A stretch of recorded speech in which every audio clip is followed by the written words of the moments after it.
Ryan Reynolds here from Mint Mobile. With the price of just about everything going up during inflation, we thought we'd bring our prices down. So to help us, we brought in a reverse auctioneer, which is apparently a thing. Mint Mobile Unlimited Premium Wireless. How to get 30, 30, bit to get 30, bit to get 20, 20, 20, bit to get 20, 20, bit to get 15, 15, 15, 15, just $15 a month? Sold! Give it a try at mintmobile.com/switch. $45 up front for 3 months plus taxes and fees. Promo rate for new customers for limited time. Unlimited more than 40 gigabytes per month. Slows full terms at mintmobile.com.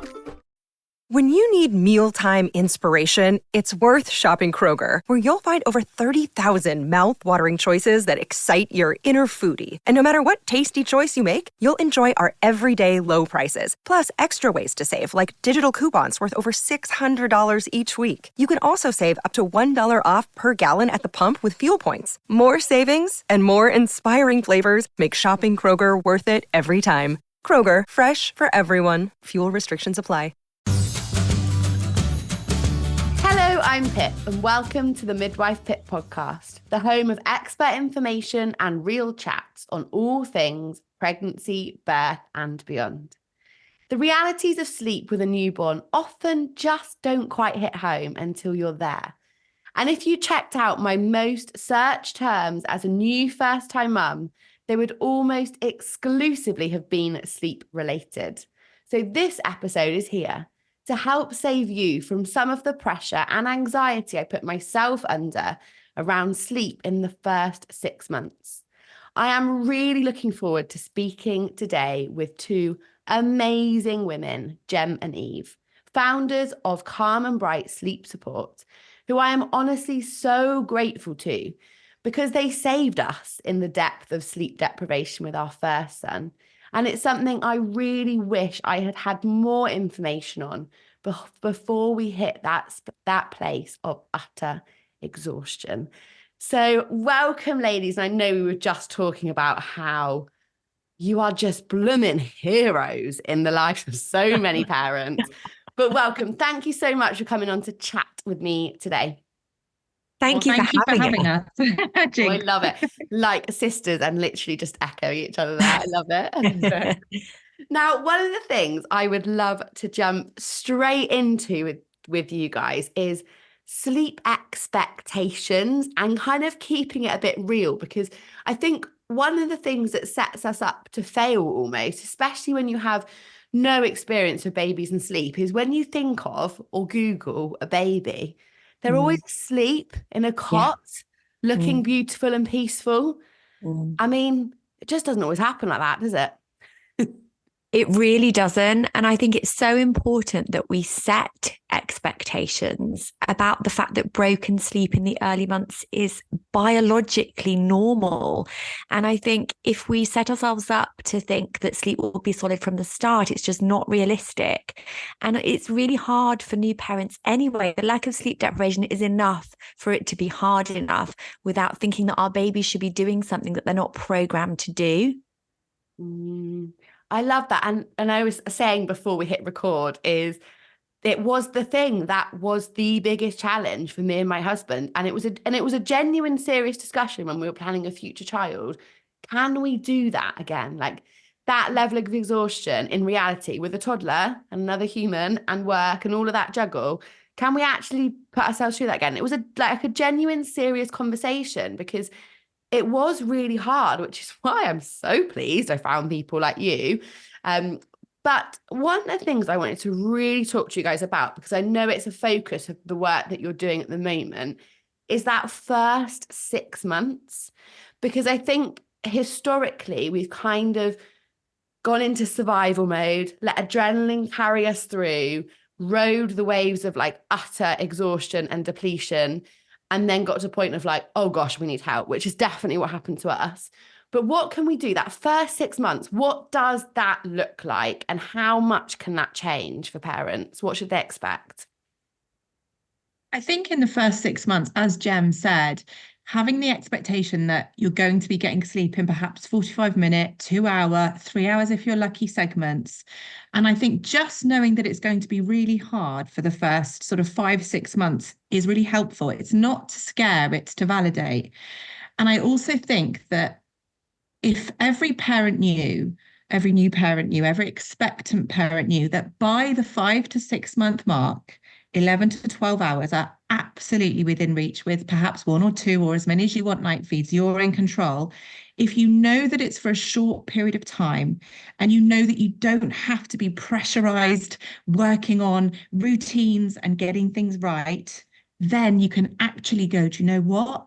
I'm just here in this moment, knowing that it's going to be hard, but knowing that it's not for a long time in the grand scheme of things.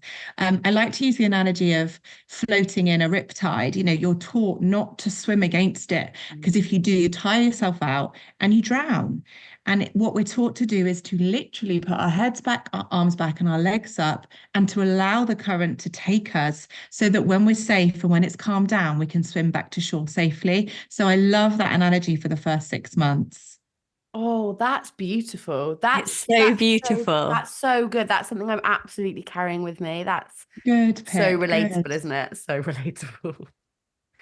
And I think, that first 6 months, like you say, I feel like there's so much stigma in some aspects, and sleep is so variable. And you do hear people that are like, oh, from 6 weeks, my baby woke up once, they sleep beautifully. And I'm like, that's really great for you, but I was up every hour. Yeah. And it was really, really rough. But what's amazing is that knowing there's an end point, which we didn't have last time. I was like, I know I reached out to Jem when I think Finley was about 10 months, wasn't he? And I was like, we can't keep going like this. Yeah. Like, we're not going to survive as a family. I was going back to night shift. Yeah. And honestly, Pip, I'm so glad you've raised this, because in our nurture plan, we talk about the difficult things, and we talk about the fact that it's normal to miss your old life. It's normal to really struggle with the exhaustion.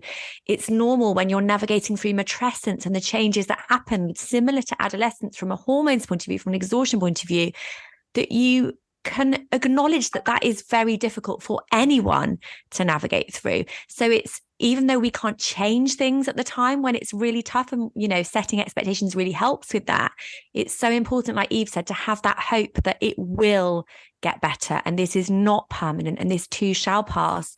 And knowing what to do when you get to the 5-6 month mark to make those changes. And we speak about this at every baby show. We talk about it in our book, Love to Sleep, that, it's okay to reach out for support, to acknowledge that it's difficult. And I think as mothers, we put so much pressure on ourselves to be and do everything, because it is the most important job. So we want to win, we want to succeed in it. But it's holding space. And I wish someone had told me this when I had my first son, who's 13 now, that it's okay to ride those waves and for it to be tough and beautiful. And you can have those two things simultaneously happen at the same time. Yeah. And you don't have to love that aspect. I feel like, there's this pressure on mums to do everything and to love everything. And to be like, yeah, I'm exhausted, but it's the best thing ever. And actually, sometimes it's okay to be like, this is really hard, but I know it's normal. Yeah. And that's where you're so incredible at empowering parents that, yes, it's really hard and that's okay. But actually, this is understanding why it's hard. And I think often that why piece is really easy to forget, isn't it? Especially in that initial kind of 6 month period. And I think, we have started working through the nurture plan because it was, as I say, part of the agreement, to be honest, having another baby. So we did this bit very differently. So we've started working through it. And I think one of the things that's been really beneficial is to almost put yourself in the shoes of your baby. Because I think it's because they aren't, they're vocal, but they're not communicating with you. It's really easy to forget actually their feelings in this crazy world that's very different to the womb, and what they are requiring. And I think actually just thinking what are they feeling, and actually putting yourself in their shoes can be quite useful in just kind of grounding yourself sometimes when you get really caught up in your head and that one thing you're really focused on that isn't achievable because your baby's not asleep. Yeah. And when I think it's so important to, sorry, Jem. You go, sis. No, I love hearing you to remember that Gemma talks about the 4th trimester having, almost imagining an extension of the umbilical cord for those first 4 months, and how everything was on demand. They were actually being rocked as you were walking. They had white noise through the whoosh of the blood through the umbilical cord. And the on-demand thing is a thing. And by the way, that's not us saying you must do this. It's just recommended. And it's our approach is to do everything on demand so that you are building the most secure foundation on which to have the best possible sleep. Because what people fail to realize sometimes, and I certainly did, is that when your baby is the most secure and confident and so wrapped up in your love throughout the day and the night in the first 6 months or so, that when they do come to have separation, and sleep is a form of separation, they're so wrapped up in that blanket of your love that it carries them through, and they're confident enough to wake up and go, oh yeah, I totally know what to do here. I'm completely capable of this. So yeah, thinking about the baby's needs, really important that we remember that sleep is a key fundamental need. So if we want to be need-meeting parents, we must include sleep in the equation. It's so often left out. Yeah, I love that. It's so important to include sleep, your baby's sleep, because, sleep affects every fibre and function in our bodies. So it's difficult when it's broken, and when you can't do anything about that in the early months, acknowledge that, hold space for that. But when you can do something, you don't have to, but you absolutely can. I remember a really close friend of mine having a baby several years ago now and saying, Eve, they're 3 weeks old and I can't put them down. What do I do? I'm going to have a baby that can only sleep on me. And I said, don't put them down. You're not supposed to put them down yet, and it's okay not to. It's so important that people know they are not going to create a rod for their own back if they do everything on demand. They really are not. In fact, if you do, it's going to be better sleep later. It's that much of a difference in people's opinions on that part. That's such an important point, I think, to highlight, because I feel like generationally there's a shift. And I know when our first son was born, very much from our parents, it was, you're going to have to put him down at some point. You can't just hold him all day. Or like I would have him in the little like wrap carrier. And so he was essentially always against me because it was just easier. And very much, I had that all the time from grandparents. Actually, you're going to make a rod for him back. He needs to learn to sleep on his own, blah, blah.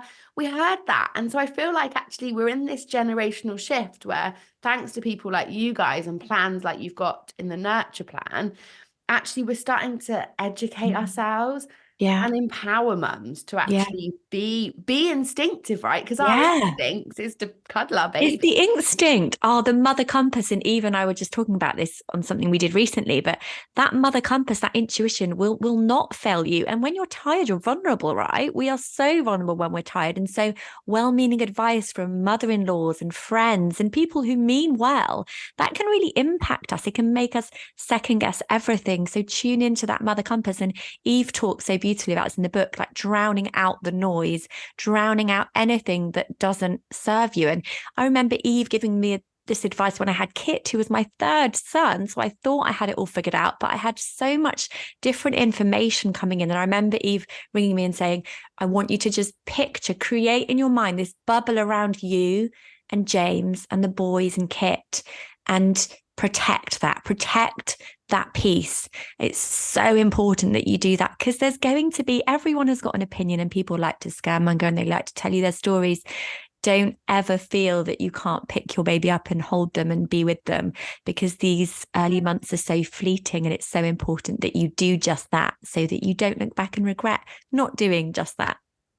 A really good practical tip when you do get unsolicited advice, and you almost are certainly going to get it. However well intended the meaning is, it can really hurt because you're already sleep deprived. So it's already impacting your confidence and your self-belief and your optimism. So you have a thin skin in the first 6 months. So any comments can really hit home. Because you worry that they might be true. Am I creating a rod for my own back? But a lovely sentence that I used to begin using after my third, again, it took me a few shots to get it to work for me. But when I had some well-meaning advice, oh, they've only just woken up, leave them a bit, or don't they need to do whatever it might be? Or even, shouldn't you go in? They're having a grumble, shouldn't you go into them? And I'm like, no. So a really good practical sentence is, oh, thank you so much. Like, not sarcastically, but genuinely, thank you so much for trying to help. We're really good with what we're doing at the moment, but I really appreciate it. So that's a nice Yeah, there's other words I could use of the translation of what we actually mean. You get the You gist. can keep them inside. One of the things that I always recommend to parents, whether it's not specific to sleep, because I am in no way ever giving out any sleep advice whatsoever, but in relation to like feeding or birth choices, but I think it really relates to kind of newborn care, is what would you do if no one else ever knew? So I often say to mums that feel really conflicted about like their feeding journey or their birth choices, what decision would you make if no one else ever knew what your choice would be? And I think that's really grounding again in like getting rid of that outside noise, like you say, and I love actually what's that. important to you and your values. I Yeah, love that too. so true. Well, we're full of all the advice today. Well done, us. Well Look done. at us.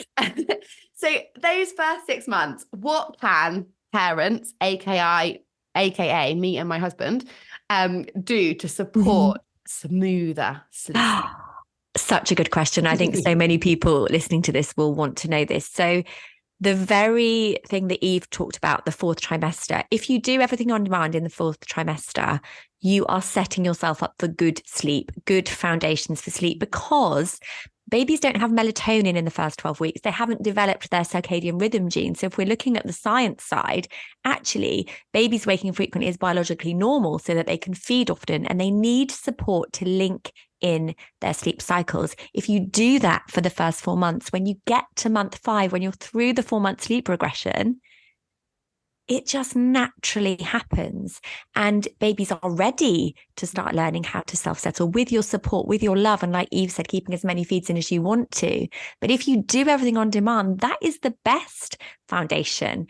And enabling self-settling and doing that in a responsive way, which is exactly what we do here at Calm and Bright, it shouldn't be too difficult if you do it around the kind of 5, 6, 7 month mark. If anyone said to me, ideally, when would you do it? There's no set time. We support up to age 5. But if you could pick a perfect time, it would be around the 6 month mark. Absolutely. And there's so much that you can do to do that and still keep feeds in, still enjoy contact naps from time to time, and just make your routine serve you. Yeah, and practically as well, because people are really going to want to know, what can I do? What's tangible to do? And I think doing things on demand, as Jem says, but also the moment that you're feeling able and ready to, is just keeping an eye on the nap gaps is one of the biggest things people can do. So I'm very happy to give out our purchasable online thing for free with you here, Pip, no problem at all. And that is from the 4-week mark, they're only going to want to be awake for about 45 minutes at a time. So at the very beginning, 45 minutes. And that means in that time, you're feeding and changing a nappy. So really no time at all. Yeah. And then every month up to the first 12 months thereafter, you simply add 15 minutes. So at the 2-month mark, you're looking at an hour. At the 3-month mark, an hour and 15, and so on and so forth, 2 hours at the 6-month mark. And if you can keep, not on top of, but if you can be aware of those nap gaps, because when they stay awake longer than that, they invariably get a dump of adrenaline and cortisol into their bloodstream, which means they don't appear tired. So, but all the while they're all thinking, oh, they're not ready for a sleep yet, they're getting more and more overtired, which makes the settle harder, which makes the sleep less fulfilling, which makes them take shorter naps. So it is your enemy, the overtiredness. That doesn't mean to say, oh my God, we've got to do, it doesn't need to be a big pressurized thing. It's just, this is going to help me. So if we can keep an eye on nap gaps from whenever you want, as early as 4 weeks or as late as 10 or 12 weeks, that's fine too. Because to be honest, I couldn't think about anything other than even washing was a task at the beginning. But when you feel ready, and there's not a time frame on that, you can click into that little nap gap thing and feed before sleep, not on waking. That's another big myth, that you should do the whole feed them on waking. And it came from a good place, because the people that devised it wanted parents to separate feeding from sleeping so the baby could fall asleep without the boob or the bottle. But what it actually did is it removed all the good points. It threw the baby out with the bathwater, because the reason why we feed before is it relaxes them. Breast milk has a hormone in that will help them feel more relaxed. The same one, by the way, as when we have turkey on Christmas Day, and even bottle feeding as well. The comfort, the closeness, the warmth, the liquid, the digestion kicks in, which makes you sleepy, like after a meal. So we strongly advise to feed before sleep, so that hunger is one less thing to interrupt the nap or the sleep. That's golden. Thank you for sharing that. And I think, again, this is like a generational shift, because I mean, overtiredness is something that we are still very aware of with our 2-year-old. Like, it's real, isn't it?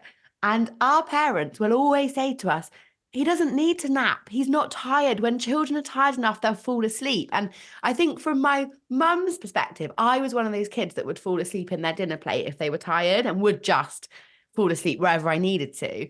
But I was like, he's not that kind of kid. Like, he's not going to accidentally fall asleep. I promise you. He's not done it in 2 years of his life. And so I think, again, it's that when that's the only influence you've got, I mean, our child probably would have never have napped had he been under the care of his grandparents, because, like you say, we went into that overtired, hyper alert, running around like a crazy person. And we're sat there thinking, oh my gosh, you are so in need of sleep. But generationally, they're like, well, how is he tired? He's not tired. He's running around. Tire them out. That's the other one, isn't it? Tire them out. Tire them out. And early wakes. If you put them to bed late, they'll wake late. Like, absolutely not. You know, the number one cause for early wakes is overtiredness. We know that.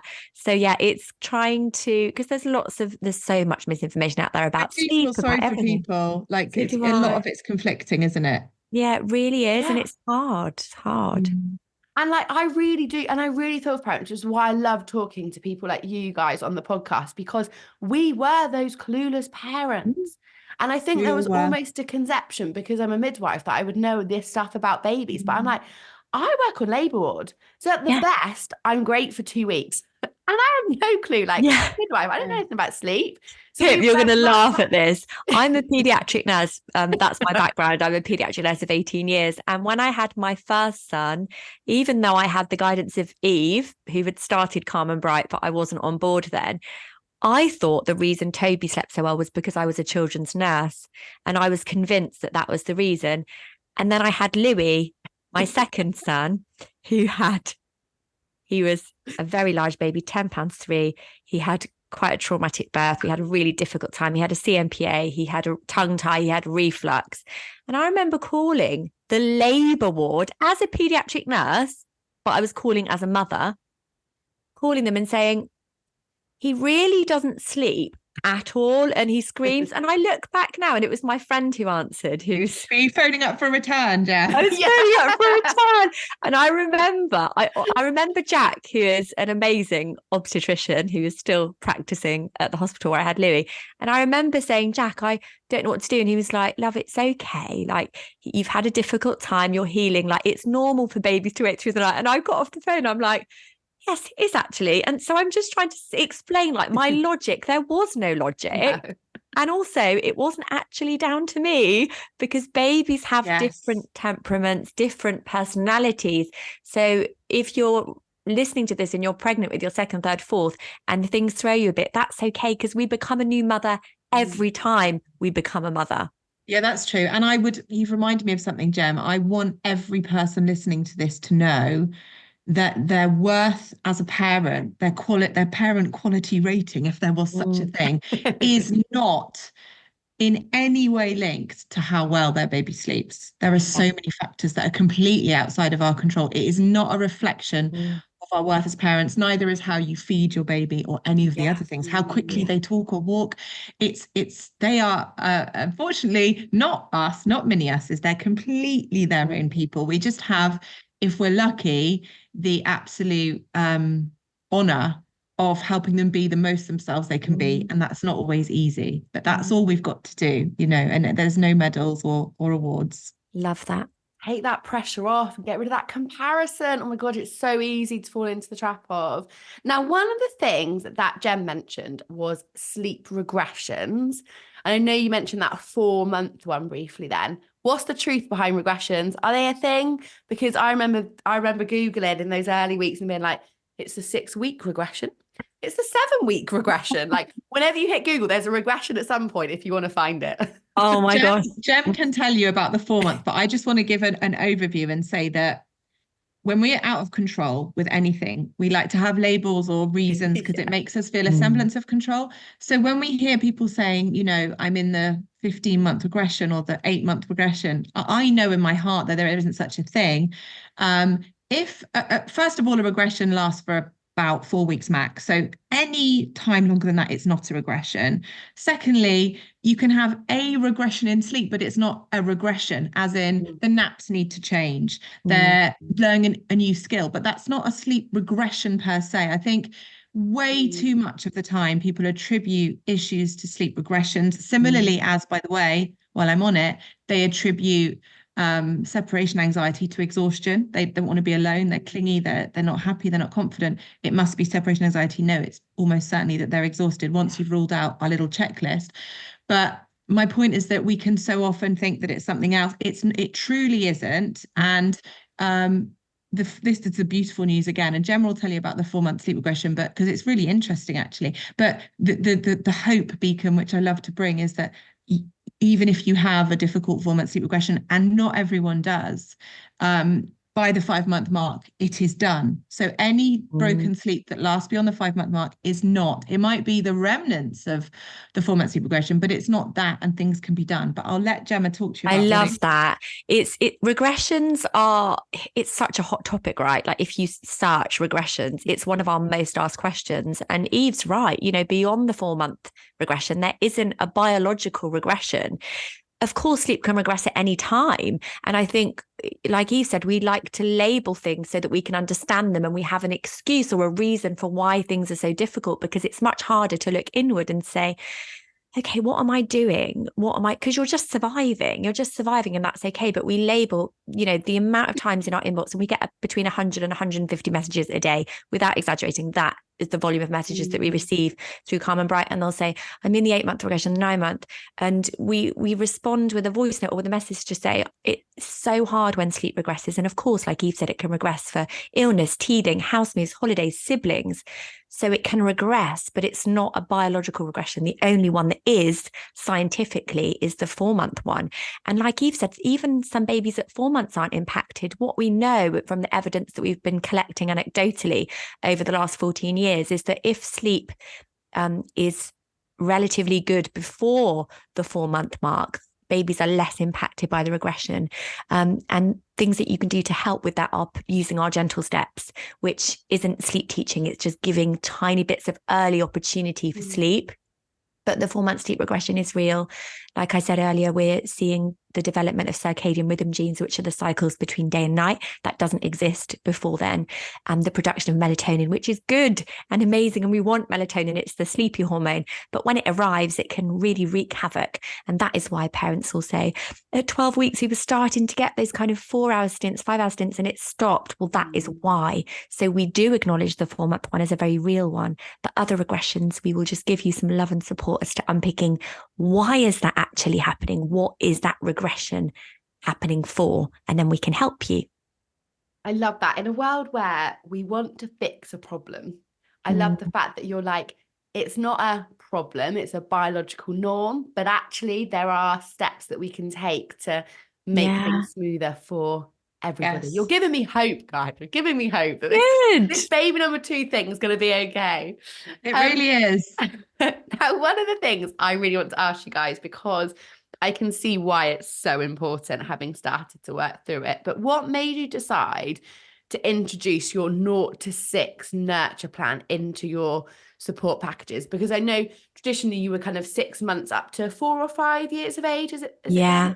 But now we're starting earlier. Tell me why. We are. And this all started when a woman came into our inbox 3 years ago, a mother who was exhausted, and her baby was 9 weeks old, and she'd been told by a sleep consultant to stop feeding through the night. And she was absolutely on her knees. And when I talk about this, I still get goosebumps, because she was broken emotionally. She was still physically recovering from a really difficult birth, and it broke our hearts. And I put it to Eve. I spoke to the team, and we just decided that there was a massive gap in the market for nurture.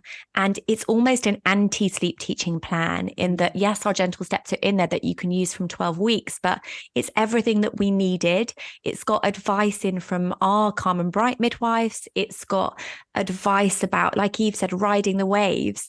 And we just noticed that this was missing. And when we wrote nurture, I sent it to this woman before it had even been published, having given her all of the advice that is now in Nurture. And she said it changed her life. And she's got 3 children now.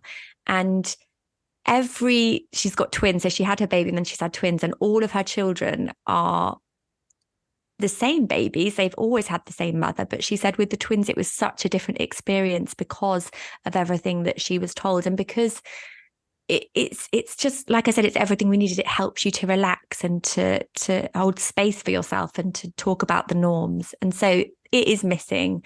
And that's what Nurture is.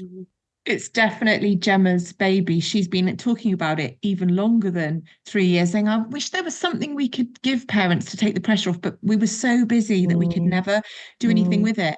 And I do remember her saying, wouldn't it be amazing with all the pressure that the incredible NHS is under, if somebody had a plan that wasn't a plan, that was go easy on yourself, here's what you can do, but also don't worry about it, it'll be fine. And Gemma had this dream of nurture calls where you'd have a pediatric nurse, a midwife, basically child health and development experts, as well as infant sleep consultants, who you could phone up, and they're called nurture calls, and we have them. And so I love that the thing that Gemma dreamed about for so long is now a thing, and it's very much Gemma's area. So Gemma was talking earlier about 6-7 months. I'm like in my head going, no, my favorite is 10 months to 2.5, 3 years. I love, and even beyond, I love the older ones, and Gemma loves the baby. So it's handy as it really is. It was a good combo, a good mix. And that makes perfect sense because Gem's background's all pediatric nursing. So you see, I guess, the parents in that early stage struggling. So you're like, what is there for parents? Like nothing. Which is what's so powerful. That education support, isn't it? It's not like a plan, you've got to do this. It's that education support and empowerment to actually understand your baby and the physiological norm of that massive time. That's what I love about what you do, Pip, because I love everything that you do with your courses and the empowering and the evidence base and the fact that you're an NHS midwife. And I love everything that you're doing, you know, in a different way to us, like in regards to midwifery and birth journeys and postpartum stuff. Amazing. Oh, thank you. And actually, you know, that lady that you were talking about, and I'm sure you get loads of similar messages of different contexts, but actually that's really dangerous advice. And I think this is where, you know, we're all on social media. It's great in some aspects, but also social media is unregulated, and that does make it for desperate, vulnerable new parents a really dangerous space. So I think it's really important that we have people like yourselves that are actually qualified and experienced. And like you say, you've got Gem with your pediatric nursing, and you've got midwives on board, and, you know, experienced professionals within your ethos, so that parents know actually they can go somewhere where it's safe and supportive and non-judgmental, because not feeding a 9-week-old baby through the night is not an okay thing to be doing. No, absolutely. Well, you're amazing. I'm very grateful. You were probably the reason that my husband's allowing us to expand the family. So big thanks from us. Everyone that comes on the podcast, I ask for 3 top tips. You can share them, have 3 of your own. It's a free for all. Go for it. Do you want to start, Jem? Yeah, my favorite one, and I've already spoken about this in this pod episode, is just to drown out the noise in any area, whether you have a newborn baby, a toddler, a teenager. Just tune into what feels right for you, because that is your compass, and that will nearly always be right. Yeah. And I would definitely add just those nap gaps that I said earlier on. Keeping on top of the nap gaps, keeping aware of the nap gaps is massive. And many parents have actually attributed all their sleep stuff being worked out just based on that. So that is a really, really big thing as well. Amazing. And in terms of finding the Nurture plan on your website, which is linked in the episode description, is there anywhere else you want to signpost listeners to that are in that newborn period with sleep? I think the Instagram page has so much free advice. That's our kind of home. And great dancing. Yeah, well, a bit of love fun, dancing. Took me years to be myself on here, because I thought when I first started, I was like, people want me to be a very serious and professional sleep consultant. And then I started to realize that little bits of me were slipping in, and now we're just literally show up just as we are. And it's great because we've got a whole community that have connected with, different elements of our personalities and our way of doing things. And I'm Mrs. Chaos, and some people feel a bit better about themselves when they see that and all of that. So, but now, yes, you will find very real, very tangible, very helpful advice on the Instagram as well. And we're always here. Like it doesn't matter if you get a plan or not. We're just here, genuinely here. And hopefully they'll find the materials we put out, just validating and guilt busting. That's the plan. And can we offer a little nurture discount? Are we allowed to do that, boss, or not? Oh, are you asking me? I'm not the boss. Ask Eve. Ask Eve. Do what you want, love. Do what you want. Yeah, let's offer a nurture discount to anyone watching this episode exclusively for Pip's podcast. So just, we'll sort that out. Amazing. Ladies, thank you so much. You are absolute heroes. So thank you for all the work that you're doing. And as I say, if you are a new mum or an expectant parent that actually wants to get ahead of the game, which is always a smart move when it comes to this topic, then do head over to the episode description to find all of those links that we just spoke about. Before I head off, I need to tell you something. 68% of you who listen to my show have not hit the subscribe button. So can you do me a favor? And if you've ever enjoyed listening, hit subscribe now. It makes a huge difference, helping me to keep bringing you episodes. And together, we can then reach and empower more women on this journey.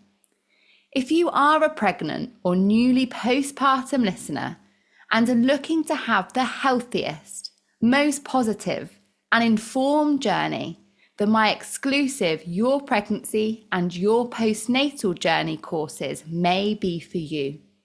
I work with a select number of women in a bespoke way with unlimited access to me and my expert team for the most transformative level of support at this important time in your life. We only get one shot at getting this time right. So to get in touch and find out more, head to midwifepip.com.